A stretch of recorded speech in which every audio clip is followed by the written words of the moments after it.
तो मुझे एक ऐसा इंसान चाहिए जो मुझे प्यार दे सके, जो मुझे सम्मान दे सके, जो मुझे समझ सके। अंशुमन का सवाल है जी, शादी कब कर रहे हैं आप, इस साल या फिर आने वाले साल में कब? बोलिए आपको क्या दिक्कत है? हम आपको बुला रहे हैं। हाँ भाई अंशुमन, तुमको नहीं होता नहीं है, क्यों लोड ले रहे हो? कभी भी हो, क्या दिक्कत है आपको? आप इवेंट कराएंगे या आपको लग रहा है आपकी केटरिंग में बुलाऊंगी? आपको क्या प्रॉब्लम है? आपको क्या पड़ी है? मैं कब शादी कर रही हूँ? इतनी प्रॉब्लम्स है दुनिया में और आपको मेरी शादी से है कि कब करेंगे कब करेंगे। प्रस्तावक भी हैं कई कमेंट बॉक्स में, ये एक कोई सत्य करके हैं। एक तो भाई साहब या तो हिंदी लिखो या अंग्रेजी लिखो, रोमन में हिंदी लिख रहे हैं। शादी के लिए हाँ कर दो या ना कर दो और कितना टाइम लोगी आप? मैं तो सामने नहीं बोल सकता, मुझे लगता है डर, इतनी हिम्मत करता हूँ कि 3 बार हिम्मत टूट जाती है। You are on top, thought comes. एक तो व्याकरण की बहुत गलतियाँ हैं और शादी करनी है इनको बताइए, और हिम्मत नहीं है। स्कूल जाइए आप, है हिंदी ठीक से पढ़ के आइए, साहस भी फिर नहीं बात है। करेंगे। प्रेम के लिए सबसे पहले साहस और ये समझ भी होनी चाहिए कि सामने वाले की सम्मति। तो मुझे एक ऐसा इंसान चाहिए जो मुझे प्यार दे सके, जो मुझे सम्मान दे सके, जो मुझे समझ सके।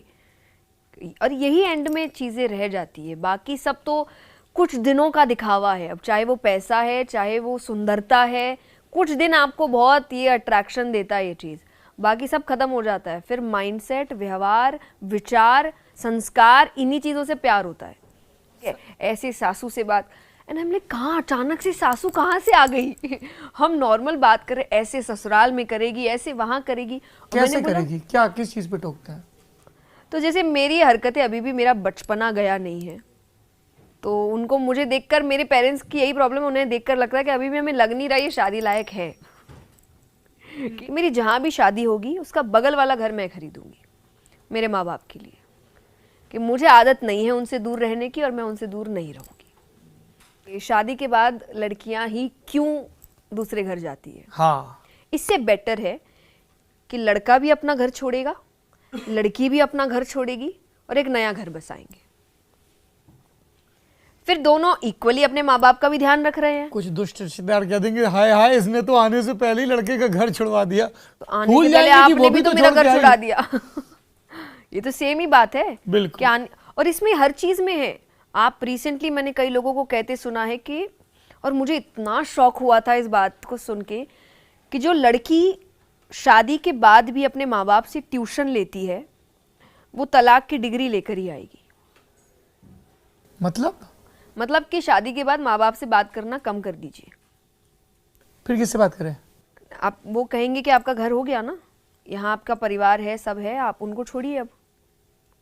पर दोनों नहीं हो सकते, ये मेरा नया ये उनको कौन समझाए? शायद लड़की के माँ बाप अपने बारे में सोचना भूल चुके हैं। तो मेरे पापा मुझसे कहते, पर बेटा जब तुम अलग रहने की बात कर रहे हो तो जो लड़का है उसके पेरेंट्स बीमार पड़ेंगे तो कौन ध्यान रखेगा?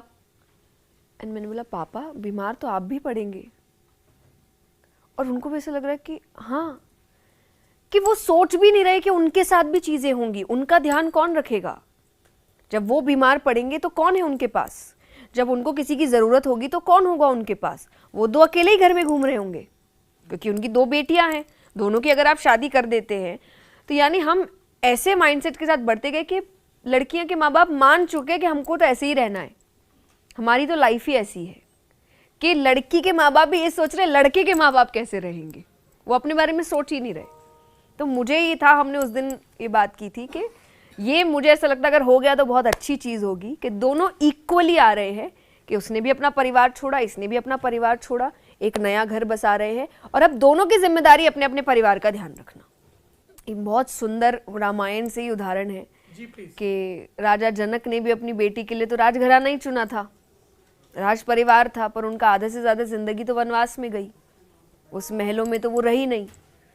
लेकिन उन्होंने काबिल इतना बनाया कि वो वनवास में भी अच्छे से उन्होंने अपना ज़िंदगी निकाल ली। तो आप बेटियों को काबिल बनाइए, ये मत सोचिए कि परिवार बड़ा है तो वो सुखी रहेगी, ये गारंटी किसी ने नहीं ली है। कई महलों में भी बेटियां रो रही है और कई नॉर्मल घरों में भी बेटियां बहुत खुश है।